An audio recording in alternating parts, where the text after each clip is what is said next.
गुजरात में कांग्रेस के अधिवेशन में मध्य प्रदेश कांग्रेस अध्यक्ष जीतू पटवारी ने बीजेपी और आरएसएस को लेकर बड़ा बयान दिया।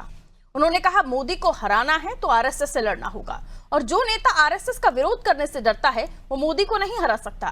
पीसीसी चीफ ने यह भी कहा कि बीजेपी और आरएसएस सब एक है और आरएसएस सामाजिक नहीं बल्कि राजनीतिक सामाजिक संगठन है।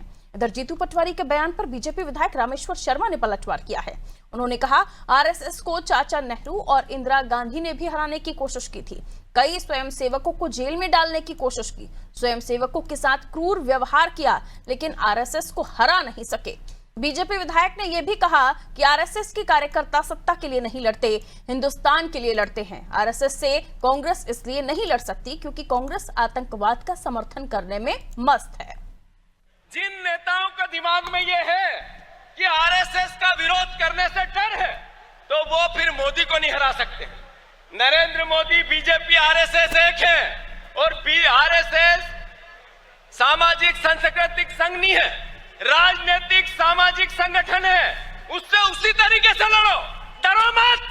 अगर आप आरएसएस से मुकाबला नहीं करोगे तो बीजेपी की विचारधारा को नहीं हरा सकते। संकल्प लो सब, एक साथ एकजुट होकर। देखिए, आरएसएस तो आपके अब्बा भी नहीं हरा पाए, चाचा नेहरू। चाचा नेहरू ने भी आरएसएस को हराने की कोशिश की, कई षड्यंत्र किए, आरएसएस को जेल में डालने की कोशिश की, आरएसएस के स्वयंसेवकों पर जाति की। श्रीमती इंदिरा गांधी जी ने जाति की।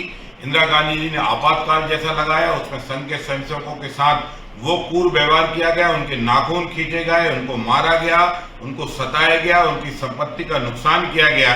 पर संघ का स्वयंसेवक देह निष्ठ कार्यकर्ता है। संघ का स्वयंसेवक मैं रहूं ना रहूं, मेरा हिंदुस्तान रहना चाहिए।